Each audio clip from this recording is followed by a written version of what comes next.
Hello, welcome back to Seniors in Real Estate. I'm Andrea West, your senior real estate specialist, and today I am joined by Shane Barnard, who is an estate planning attorney. Hi, thanks for joining me, Shane. I'm happy to be here. Shane, what is an estate planning attorney? It is a person that guides a client, another person through the important legacy documents, or some people call them end of life, but I don't like to think about them being focused at end of life. I think of them as beautiful, supportive documents that you have during your life that will name persons you want to step in to make decisions for you when you cannot, and for you to pass on your assets, your stuff to your loved ones when you pass away. That sounds great. And an estate planning attorney helps coach with through all that. Sounds like everyone should have one of those. 1000%. Anyone who's over the age of 18 who's a legal adult. Okay. So that's everybody I know, basically. Yes. But no children. No children. Yes. Okay, yeah. Obviously you wouldn't need one. Yep. So there's is there a too late to start meeting with an estate attorney? No. No. Okay. No, absolutely not. Now is the time to do it, and not when you are in a crisis or you've Got it. received a diagnosis and things are stressful or imminent. The time to do it is when things are good. Yeah. Things are stable. You are looking to organize a little bit and protect your loved ones and your stuff. Now's the time to do it. Okay. Good to know. Okay. So when you're talking about leaving people your assets, are you talking about a will? Is that kind of what you're referring to? Absolutely. And that is the one that most of us have heard about. We're like, okay, we've at least heard about a will. We may not understand exactly what it is or how it works, but a will is one of what I call the two vehicles in which we pass our assets to our loved ones. And the other one is a trust. So they're not the same thing. They are not. They are totally different documents, and they Okay. perform differently and at different times. So do I need a will and a trust? I do. When I work with my clients, I do both.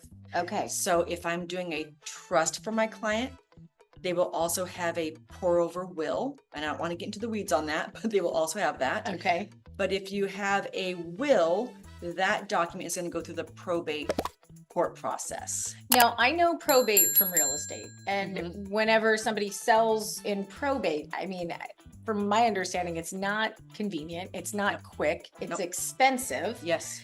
Why is that? Why, can you tell me a little bit more, like why a will goes through probate and what probate really is? Yep. So great questions. And probate is the court's process of basically adjudicating who the deceased person is and where their stuff should go. The most perfectly drafted will, doesn't matter who does it, is going to go through probate. So there's no avoidance of probate with a will. Every will is going to go through probate. You mentioned this. It is very expensive. Your probate assets, the assets that will go through the probate court, they will take about 5 to 8% of that fair market Wow. value. It takes at least a year in California. So it's not a quick process, which means your beneficiaries you've named in your will not receive anything until the judge gives that final stamp of approval. So it'll take at least a year for your beneficiaries to receive anything. Wow. So if you're planning on leaving your kids your assets and you're hoping they have a little cushion to live off, they can't get anything for a year. It's going to take some time. Okay. Correct. So it's not a quick, helpful. Now, okay. And it's public. Right. It is public, which means anyone can make a claim, or if they think they have a claim on your estate, anyone can come forward and make a claim on your estate. So it's completely public as well. Oh, I don't want someone in my business after I'm... Everyone's going to be in your business. Ooh, Yes. I don't like that. That's Right. icky. Yeah. Even that may be a estranged relative who you've not spoken with for Oh. 10 years, Yeah. and they think that they have a right. They can come to the court and say they have a right. Doesn't mean that they will prevail, Right. but they can always come and say Right. they think they should. But your second cousin twice removed is going to That show person, up and... that one. Right. Okay. Got Correct. it. Yep. And so that's the will. And another thing about the will is it's only effective at your death. So during your lifetime, the will doesn't have any power. It doesn't have, you can change it, throw it away. It can be handwritten. It has no power during your lifetime. It's only effective when you pass and it is lodged with the court. So why even have a will? Well, you can do some good things. Okay. Right. One, you can name the executor of who you want to manage the your estate through this process. You can name guardians for your minor children. Okay. Maybe you do want court supervision. Maybe you do. you want that. I actually literally, no lie, just had a call with a client who said that she knew a woman who was not the happiest woman, and she did not have a good relationship with her children. So she made them go to court, and so she refused to do a trust. She's like, if you want it, you got to work for it. Okay. So it was the All gift right, that then. keeps on giving. So But it was her wishes. So- it was, but it is a much more timely, expensive, and public process. Right. I don't like that part. No, nobody does. Nobody likes No, that. and the fees for the attorneys as well as the administrative fees for the court, those are statutorily set. So, Okay. I mean, an attorney can say, no, I don't want to be paid my statutorily, written fee, but it's very expensive. Okay. Got it. Got it. So that's just money out the window. It is. It's money out of the inheritance that your loved ones would have Right. received. Right. So if they were going to get $100,000 now, they're losing a lot of that. They are. Wow. They are. That's a And, bummer. so the court's going to take their share, the administrative costs, the attorneys will take their share. Yeah. Of course, creditors must be paid first. And Right. then the beneficiaries will get their share. Got it. So now you said that you can appoint as an executor. Correct. So I've also heard that term with trusts. Ah, Now, what's the difference with how's a trust Yes. different from a will? great question. A trust, so that's a trustee. So you have the Okay. executor of a will, you have the trustee of your trust. Okay. So Okay. So they're different terms. They are. And Right. at the end of the day, a will is a piece of paper, a trust is a piece of paper. At the end of the day, they are same. They are just vehicles by which we transfer our stuff. But a trust is effective during your lifetime. It's called either a revocable trust, a living trust, a family trust. There's 1,000 names, but it is a trust, and it says, this is how I want to pass my stuff. My trustee, not my executor, is going to do this administration outside of the court's oversight. We don't need the judge to say where stuff should go. This trust document says where we want it to go. I've been appointed as the trustee. Therefore, it is my job to make sure all the beneficiaries named in the trust will receive their gifts, their inheritance.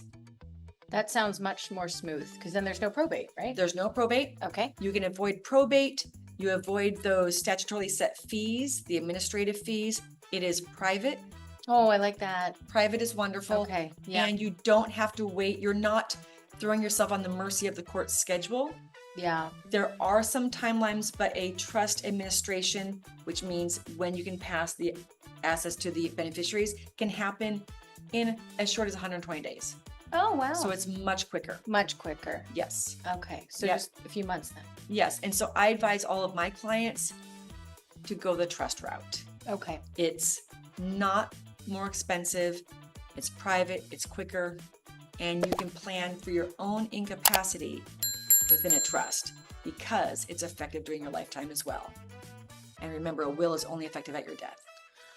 Got it. Got it.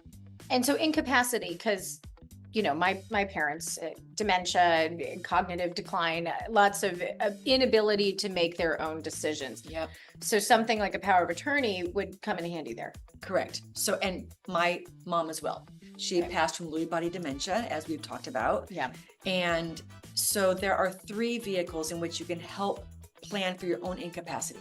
One, the trust, because it's effective during your lifetime.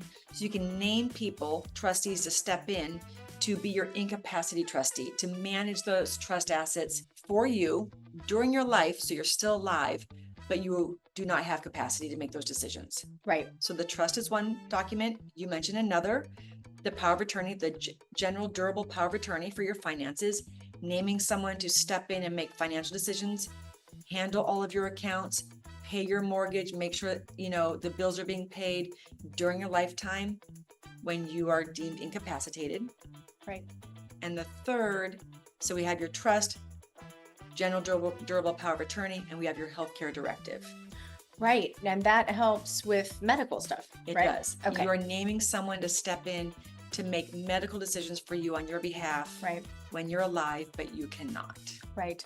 And so you want to make sure that you are naming people that you trust, that you've appointed to make those important decisions for you, whether finances or about your person, your body, your medical condition, rather than having to go to court and getting a conservatorship. Now, a conservatorship, that I've heard before, that's also expensive, right? Very expensive, and it's the court appointing someone to be a conservator for you. So it's someone you don't even know. It may not be. It Correct. may not be. Right? Okay. Who knows who that person's going to be? Right. Right. So it's somebody that you don't know coming in and handling your affairs. Or maybe, like for Britney Okay. Spears, it was her father. That's true. That's right. Brittany had her dad do it. Yeah. She didn't. Okay. So, but once you get into that, it's hard to get out. Okay. Right? So you just want to be careful. So you can try and avoid all of that by having these documents, your trust, healthcare directive, and power of attorney ready to go. So you've already named those persons in the event of your incapacity. Got it. Got it. Hugely helpful. Huge. During a crisis and end of life and all of that. yeah. Absolutely. Absolutely. Because there's always that time where things are just getting a little off. Things are not being managed the way they used to. And you're like, Right. wow, what is happening here? And you want to make sure you have all that set in place before that crisis, before that diagnosis, before that emergency happens. Yep. Yeah. Because then it's too late. Correct. It's too late. Which is what happened with my mom. Yep. It was Yeah. too late. Sorry. That's okay. Sorry. That's really, really tough. The irony is shocking. Indeed. I truly understand going know? with my parents. Yes, Yes. I do. Oh. So you mentioned that if you don't have a trust in place, Mhm. assets go through probate. So what kind of assets go through probate? Great question. Any real property, So your house. your house, Mm, that's going to go through probate. And again, remember, it's no matter how perfectly crafted or drafted your will is, that asset goes through probate. Calculate, and it is assessed at the fair market value of that property as of the date of death of the person who owned that home or that real property. Take 5 to 8% of that. And it's really, really expensive. And so if it is a home that you want to gift to a child or gift to somebody, it's going to be vacant, or they won't be able to take or acquire ownership until the court finishes their process. Wow. You can avoid that if you take that asset, that home, that real property, and fund it into your revocable living trust. Got it. It will avoid that probate process.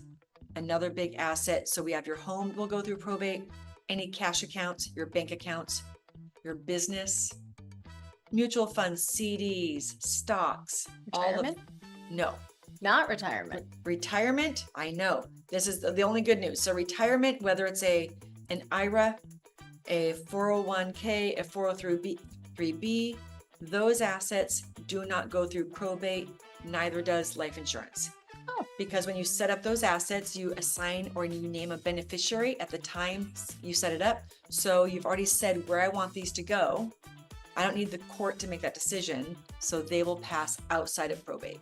Got it. But anything that doesn't already say who gets it Correct. through probate. Real property, cash accounts, investments, And do they take 5 to 8% of the cash accounts and investments too? in total. Wow. So your house is $500,000, and then you've got 200,000 in cash, and then another 200,000 in. Oh my goodness, Yeah. that adds up. It adds They up. could take $100,000 there. It adds up. I believe the math. Now, don't quote me on this. Uh-huh. Don't quote me on this. But if you have a $500,000 estate, Yeah. right, you're looking at around, because it's a statutorily set amount, it's around $26,000 that will be For taken. 500,000. Yeah, And that covers the probate and the attorney. correct. Okay. Okay. But That's a you lot can of money. avoid all of that by setting up a trust, properly funding your assets into that trust, and just transferring it. And that's done for a lot less money than 26,000. A lot. A lot. A lot, a lot. Yes. Oh my God. I mean, now granted, it's not free. Right? No, You're paying of an course. attorney to draft it, which I would advise. And you're maybe paying an attorney or someone to help you administer on the back end, but it's going to be less than $26,000. Seems like a Fractional. no-brainer to me. Fractional. Yes, fractional. And it's also whoever you trust. Correct. You get to pick, and it's not Correct. public.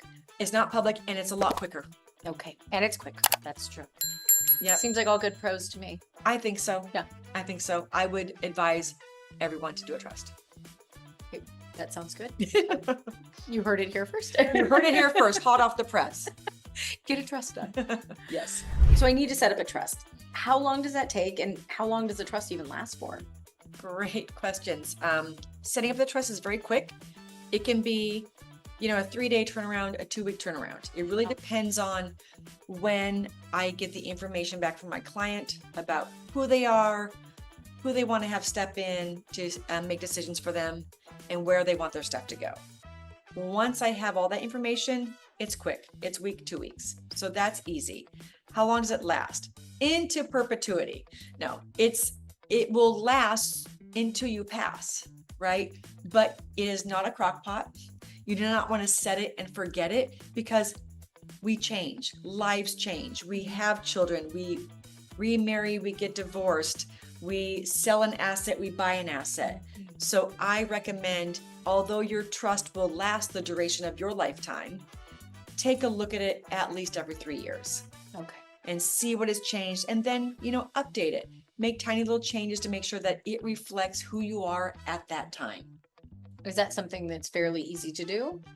1,000%, yes. Okay. You can call your attorney who has drafted it, which is what I recommend, and say, hey, I want to name a different trustee, or we sold our house, we bought a different house, or we have a new baby in our family.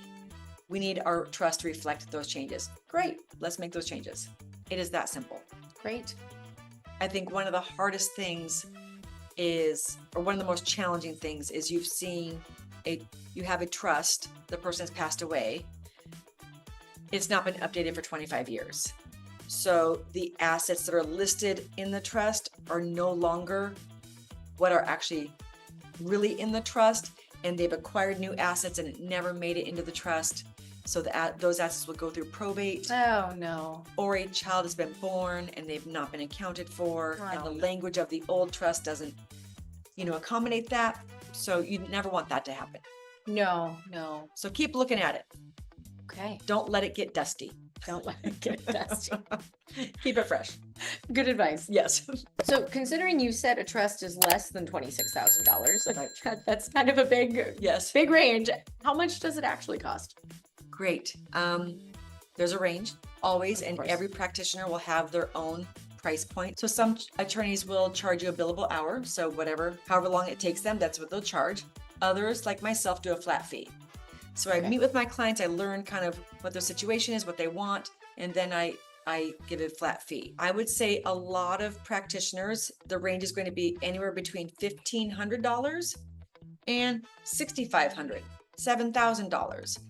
But that is for a trust, a will, a healthcare directive, power of attorney for finances, guardian nominations for your minor children, HIPAA authorizations, and deeding your real property into your trust. Wow. That range, that is a big range. So what moves that needle up and down? And there are many factors. Is it a single person or a married couple? Do they have children or not? Do they have real property or own real property or not? If they do, is it 1 or is it 4 properties? Do they have a very simple distribution plan, or is it more complex? Do they want assets to be held in trust or given outright? So those are the factors that go into kind of moving that needle, that price up or down. That makes sense. So it's hard for some attorneys to say it's going to be this rate, flat rate, no matter what, until you actually learn more about that potential client. That makes sense. Somebody with 4 properties is going to be more complex than somebody that owns 1. Or none, correct. Or none. Right? Or you have a single person, no children. That might be a more straightforward distribution plan without a trust for the benefit of their children versus a person who does. That makes sense. There are so many different variables, and there is not one right way to do it. There is a legal way, but your plan should be as personal as you and your family. I like that. Sounds like it's a custom made. It is, right? It is not a one size fits all. That's great. Yep. Great. Well, Shane, thank you so much for joining me today. Thank you. I think this was really informative. And I think hopefully so. everyone else did. too. I think so. And I love talking about this because a lot of us, we're not confronted with these questions until we've had a loved one go through it.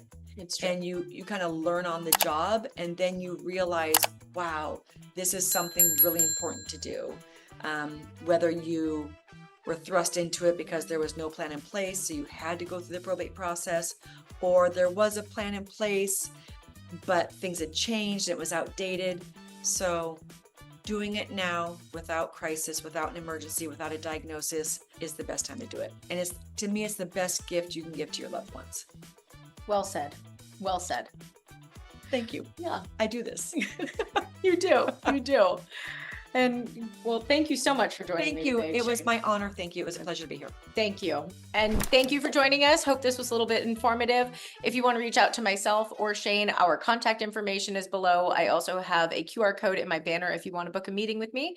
My name's Andrea West. I'm your senior real estate specialist, and this is Shane Barnard, estate planning attorney.